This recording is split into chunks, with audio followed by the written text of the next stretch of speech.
हाँ जी स्टूडेंट्स, कल की क्लास में हम लोगों ने हाइगन्स थ्योरी स्टडी करी और हाइगन्स थ्योरी में वेव फ्रंट्स क्या होते हैं उसके बारे में हम लोगों ने स्टडी किया। राइट, वेव फ्रंट्स क्या होते हैं, कितनी किस्म के होते हैं, कितने टाइप्स के होते हैं, वो सारी चीजें हमने स्टडी करी। ठीक है, एंड वेव फ्रंट बनाते कैसे हैं हाइगन्स थ्योरी को यूज करके, वो भी मैंने आपको बताया। तो फटाफट मैं आपको हाइगन्स थ्योरी के जो पॉइंट्स हैं एक बार रिमाइंड करा देता हूँ और उसके बाद आज हम लोग application of Huygens theory study करने वाले हैं। तो हाइगन्स थ्योरी में जो सबसे पहला पॉइंट आता है बच्चे, वो ये है कि every point on the primary wave front act as the source of secondary wavelet या सेकेंडरी डिस्टर्बेंस। यानी वो कहता है कि प्राइमरी वेव फ्रंट के ऊपर जितने पॉइंट्स हैं वहां से एक नई डिस्टर्बेंस का जन्म होता है, नई डिस्टर्बेंस वहां से शुरुआत होती है या उसकी शुरुआत होती है।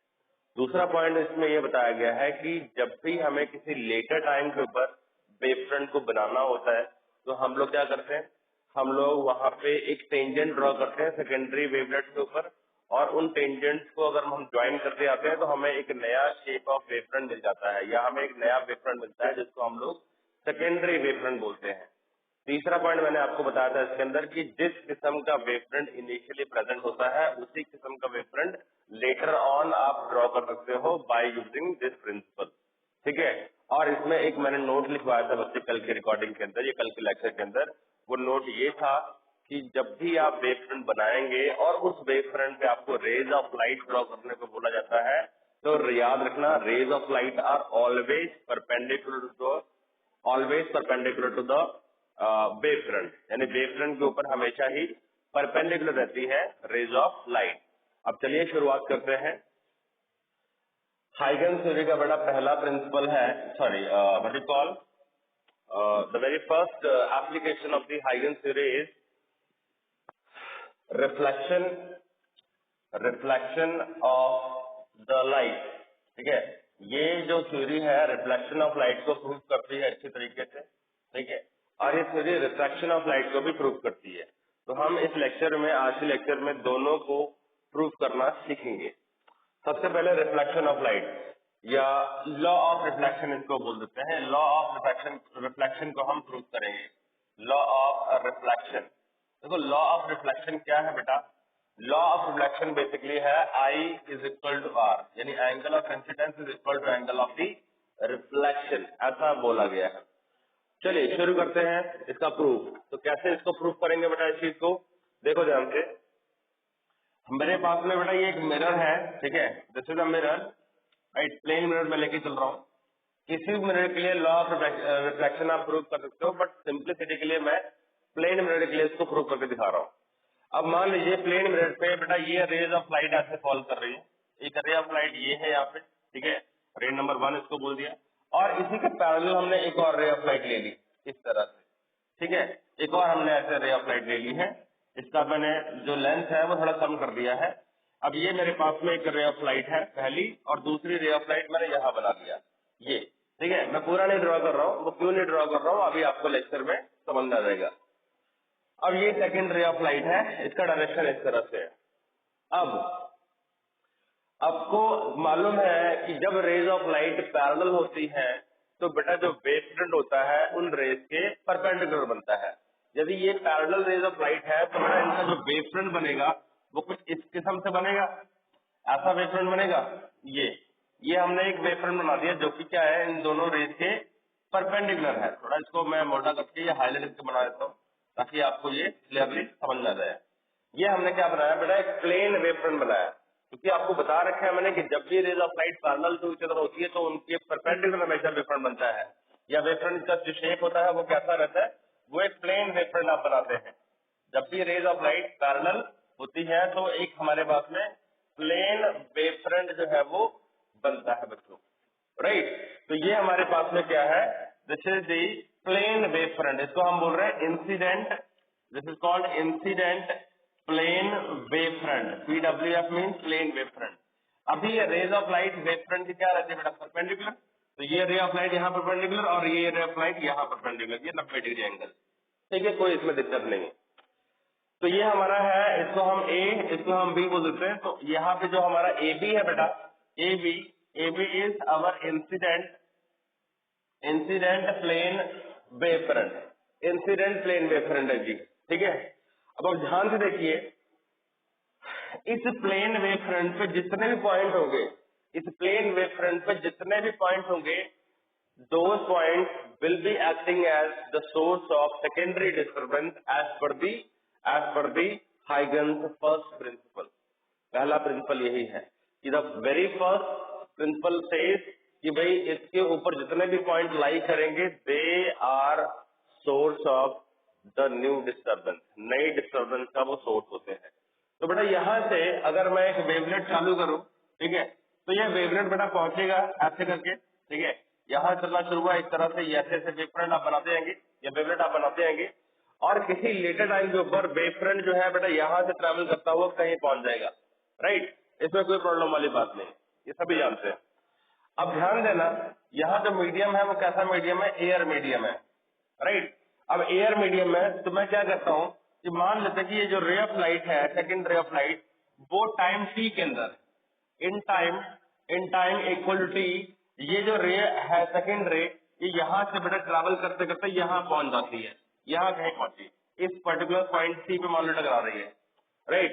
तो सेकंड रे जो है बी से चली और सी पे जाके टकरा रही है, कितने टाइम में, टी टाइम में। तो उसने कितना डिस्टेंस ट्रेवल किया, तो सेकंड रे जो है वो डिस्टेंस ट्रेवल कर रही है, distance travel by second ray is equal to speed into the time. अब स्पीड ऑफ लाइट वैक्यूम में कितनी होती है या एयर में कितनी होती है, दैट इज इक्वल टू सी।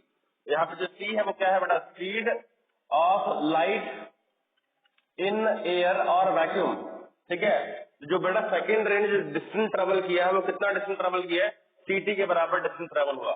तो distance travelled by second ray in air is equal to C into T. यहाँ तो कोई प्रॉब्लम नहीं है, बिल्कुल सही बात है ये।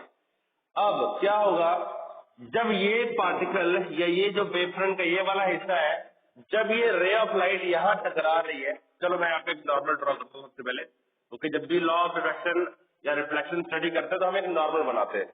इसको मैंने एन लिख दिया, ये नॉर्मल, ये हमारा हो जाएगा एंगल ऑफ इंसिडेंस, इसको मैंने लिखा आई, कोई दिक्कत नहीं है, बहुत बढ़िया। अब ध्यान से देखना, यहाँ पे जो वेव फ्रंट है, ए बी वेव फ्रंट का ये जो हिस्सा है, ए पॉइंट है, इस पॉइंट पे जितने भी पॉइंट्स लाई करेंगे they are the source of secondary disturbance. तो बेटा यहाँ पे जब पॉइंट टकराएगा या यहाँ पे टकरा रहा है मिरर के ऊपर, तो ये वेव क्या ऐसे आगे की तरफ बढ़ेगी, आगे।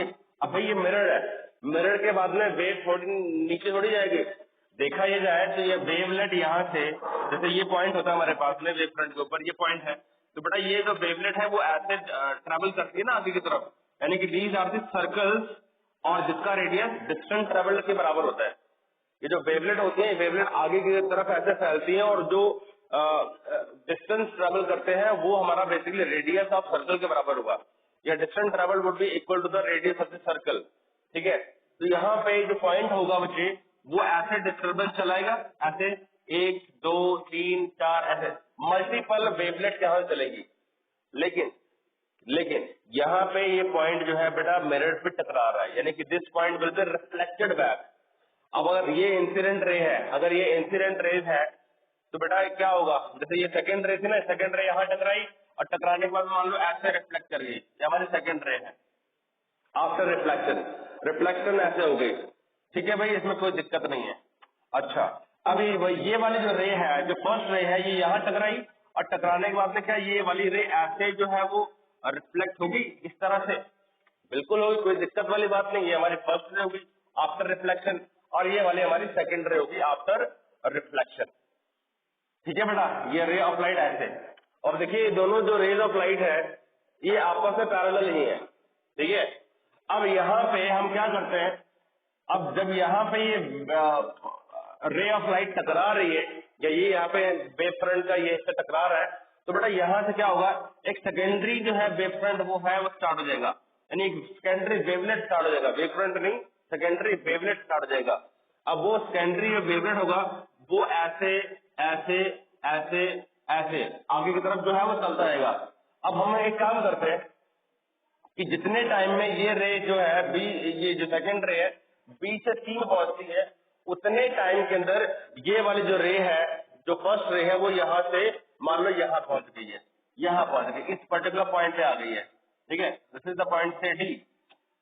सुनो ध्यान से दोबारा से, जितने टाइम में जो पॉइंट जो रे बी है या जो सेकंड रे है वो बी से सी जा रही है, ठीक है, उतने ही टाइम के अंदर ये जो रे है वन, ये यहाँ से रिफ्लेक्ट होके यहाँ पहुंचेगी।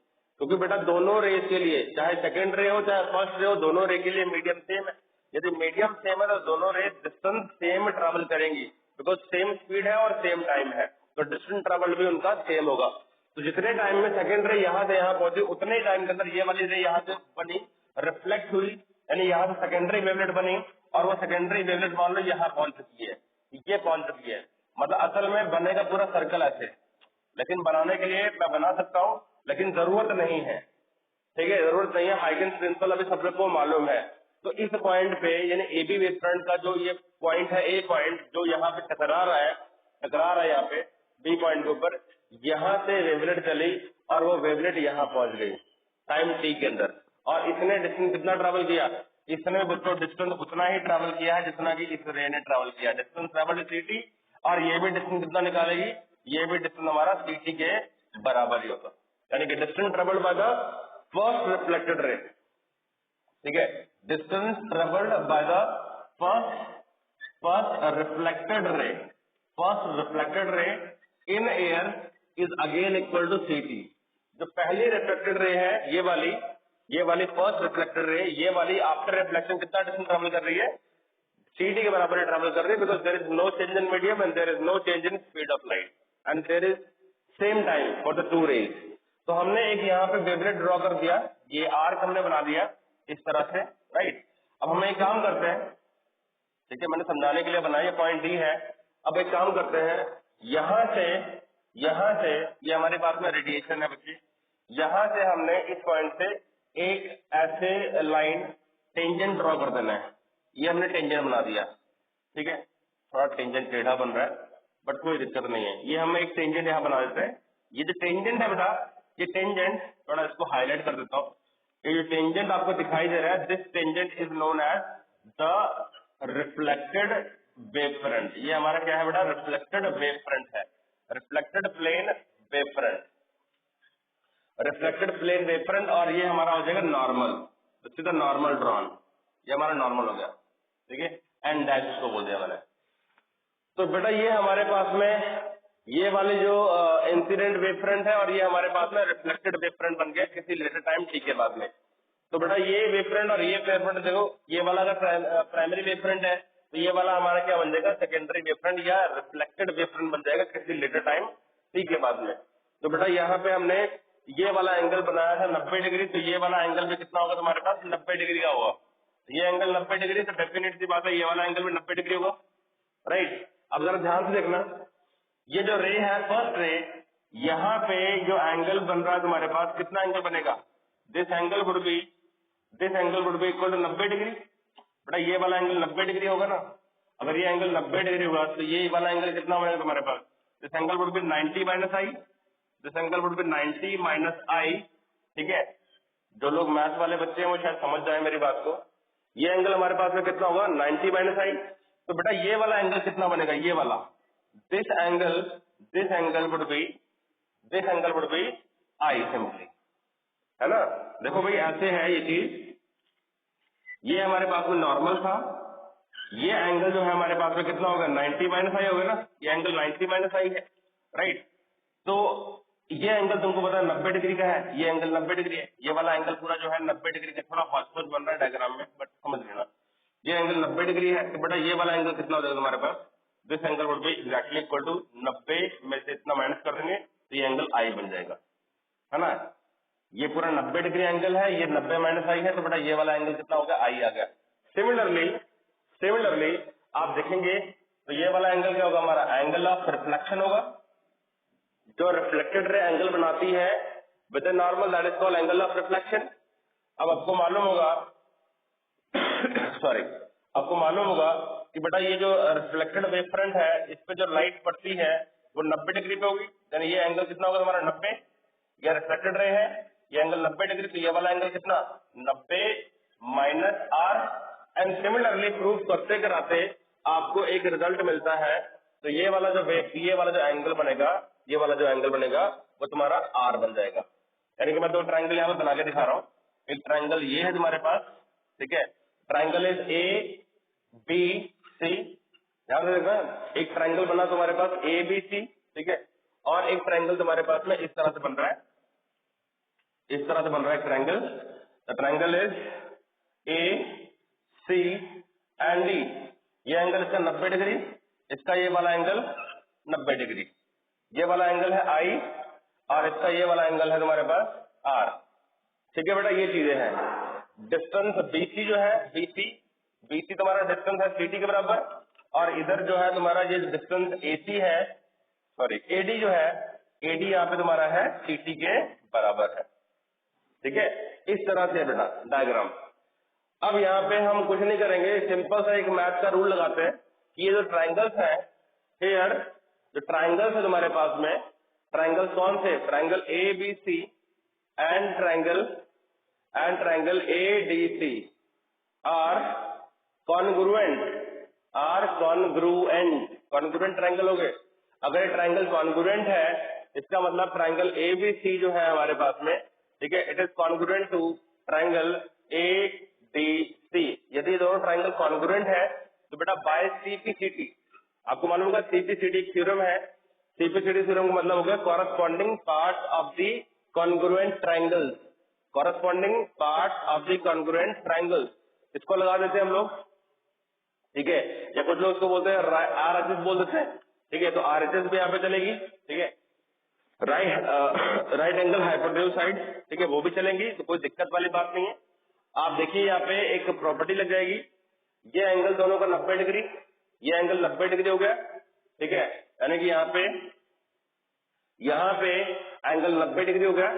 Angle B is equal to angle D, common angle हो गया। AC is equal to AC, common side, ठीक है, कॉमन साइड लग गई यहाँ पे, और एक और लग गया बेटा यहाँ पे BC equal to AD, BC equal to AD, ठीक है, तो वैल्यू इनकी सेम है, D is equal to CT, ठीक है, D is equal to CT। तो बेटा ये आप प्रॉपर्टी लगा दीजिए, ये साइड एंगल साइड लग रहा है, SAS लग रही है, साइड एंगल साइड। इस प्रॉपर्टी के साथ में ट्राइंगल्स कॉन्ग्रुएंट हो गए, तो इसमें कोई प्रॉब्लम वाली बात नहीं है। तो ट्राइंगल्स कॉन्ग्रुएंट हो गए, therefore their corresponding part would be also similar. तो बेटा clearly, therefore clearly angle A would be equal to angle C, A और एंगल C दोनों बराबर होंगे, मतलब angle A is I and angle C is R, तो I is equal to हमारा R हो जाएगा, क्लियरली सिंपल।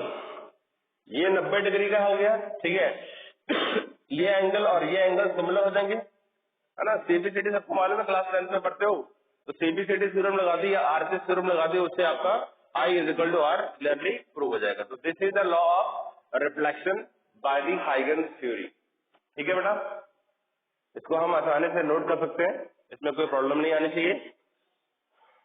अब इसके बाद जो सेकंड है हमारे पास, सेकंड जो प्रूफ है that is the law of refraction.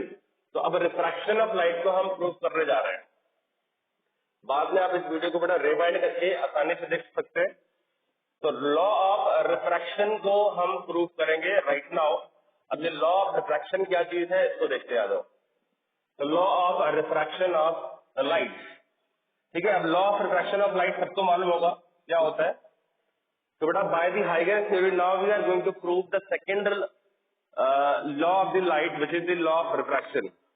तो law of refraction, law of refraction of light. तो law of refraction of light क्या कहता है बेटा, आगे देखते हैं इसको। बाय हाइगन्स थ्योरी, ये सेकंड पॉस्टुलेट है या सेकंड इसका एप्लीकेशन बोलो, पॉस्टुलेट नहीं एप्लीकेशन बोलो। इन दोनों में से बेटा बदल बदल के हर साल कोई ना कोई एप्लीकेशन एग्जाम में आती रहती है, तो बिल्कुल भी इसको लाइटली नहीं लेना है, सीरियसली लेंगे। तो law of refraction of light, बेटा law of refraction of light क्या है, बेसिकली ये हमारा स्नेल्स लॉ है, स्नेल्स लॉ।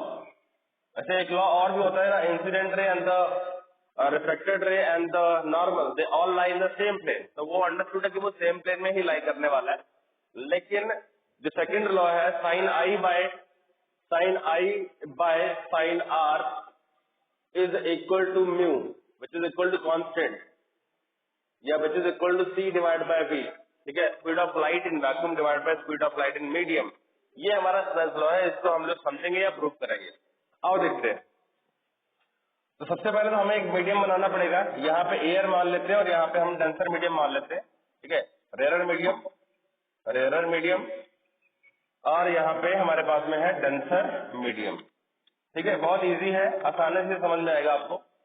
लॉजिक, ये हमने एक यहाँ पे इंटरफेस बना दिया। दिस इज द इंटरफेस जो कि दो मीडियम को आपस में रिलेट कर रहा है। तो यहाँ पे कोई डेंसर मीडियम है इस तरह से, ठीक है, let it be water, it could be glycerine, it could be alcohol, it could be anything else that you can imagine.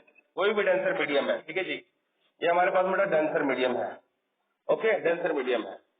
तो इस मीडियम का जो रिफ्रैक्टिव इंडेक्स है हम मान लेते हैं म्यू 1, ठीक है। और अगर यदि एयर ले रहे हैं तो बेटा म्यू 1 की वैल्यू क्या होगी 1, ठीक है, फॉर एयर। और डेंसर मीडियम का रिफ्रैक्टिव इंडेक्स है mu 2 which is equal to से म्यू, ठीक, इसमें कोई दिक्कत नहीं है। एयर के लिए 1 और डेंसर मीडियम का रिफ्रैक्टिव इंडेक्स म्यू। अब यदि पानी है तो पानी के लिए 4/3, ग्लास होगा तो it would be 3/2 etcetera, right. तो यहाँ पे हम क्या करते हैं, अगेन वही कहानी चलेगी, ठीक है, वही कहानी चलेगी बेटा। यहाँ पे हम लोग एक इंसिडेंट वेव फ्रंट बनाएंगे, राइट। तो सबसे पहले इंसिडेंट वेव फ्रंट, आओ देखते हैं। Now this is the incident plane wave front, okay. ये हमारे पास में है बेटा plane wave front which is incident on the refracting surface, यानी कि ये इंटरफेस में हिट कर रहा है। इसको मैं नाम देता हूँ, let it be the point A, let it be the point B. Again same वैसे ही ए बी हमारा क्या हो गया, incident plane wave front. Incident plane wave front is shown over here in the diagram, okay. तो ये हमारा plane wave front हो गया, ओके। नाउ सी हियर, तो बेटा यहाँ पे पहली रे तो हम ये बना देते हैं, ठीक है, this is the incident ray number 1 और दूसरा इंसिडेंट रे हम ये बना देते हैं, ओके, थोड़ा छोटा बना देता हूँ। ये सेकेंड रे ऑफ लाइट ये होगी हमारे पास। अब आप सबको मालूम है कि the ray of light is always perpendicular to the wave front. This is your incident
move करवाएंगे और जो वेवलेट की स्पीड होगी वो वेव की स्पीड के बराबर होगी, वेव की स्पीड के बराबर होगी।